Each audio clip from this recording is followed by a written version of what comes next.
Dubai was supposed to be all about safety. Zero income tax, luxury towers, well, quality stability is what people would say. And then the missiles hit next to the Burj Al Arab. The airport shut down. Tankers all across the Hormuz frozen in place. You have people spending $500,000 on private airplane seats. Not even a jet, just the seats. So today we're going to try and break down exactly what happened and what the smart money is doing. Because if you have any money in the Gulf, this may be the next 12 most important minutes of your life. Let's get into it. So the Strait of Hormuz is effectively closed. You have over 150 boats and ships all stranded. 5 of those are tankers which were attacked.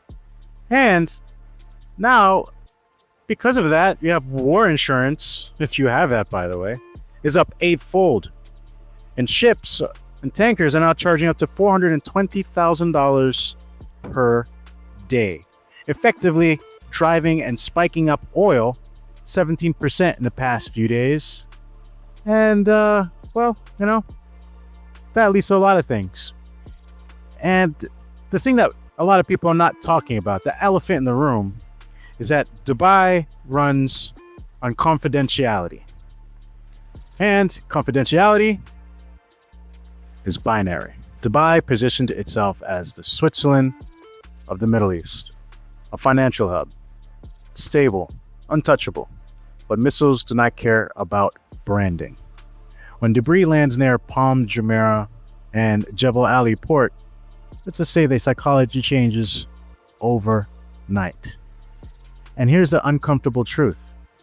Single jurisdiction living is the most dangerous financial decision that wealthy people make every single day. Not because Dubai is, to say, bad. No. Because concentration risk kills. Look at South Korea this week. Its market dropped about 7.25, and its sibling 11.5. 270 billion wiped from the markets. Why? Because South Korea imports most of its oil, and through, you can guess it, the Hormuz. Because energy dependency equals portfolio risk. And the same principle applies to your residency and your banking. If everything you own is inside one political radius, my friend, you're exposed. Here's what serious investors are doing differently. They build layers. Let's say your first layer, let's say it's going to be your emergency passport. It's going to be an exit switch. Programs can include, let's say, Dominica. You have Grenada with an E2 U.S. visa treaty for those who want to have access to the U.S. You have St. Kitts and Nevis, Vanuatu, which you can get your citizenship in about 60 days and be off traveling with your emergency if, I will say, needed. But this is just a mobility insurance, not relocation, not a lifestyle, just insurance. Layer 2, you have long-term stability. Well, if you want EU access, you have Portugal with the fund route, which gets you citizenship in 5 years with a minimal stay. Greece, they have a startup pathway. Hungary, they have a fund where you get a 10-year residency. And Spain, I think, closes program. And Malta, good luck with Malta. I think they're also doing their citizenship by merit. But the point is that prices are rising everywhere. And waiting is getting expensive.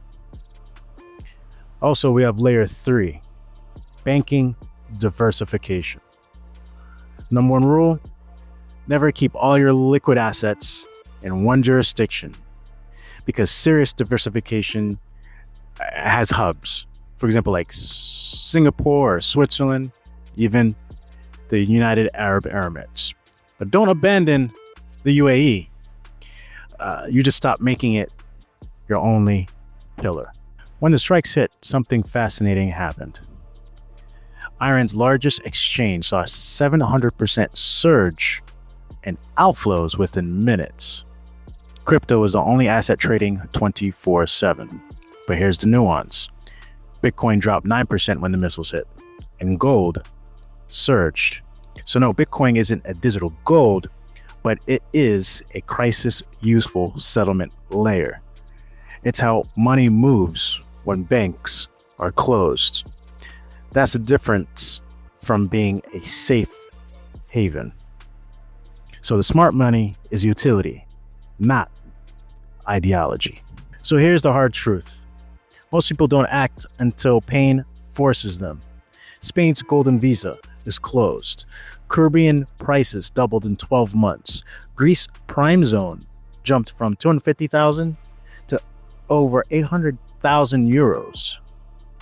Every geopolitical shock accelerates regulation and price increases.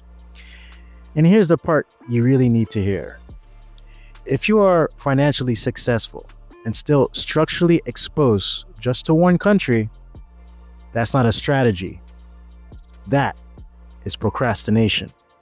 Wealth protection is boring when nothing is happening, but it's priceless until something does. So, in closing, Dubai is not ending.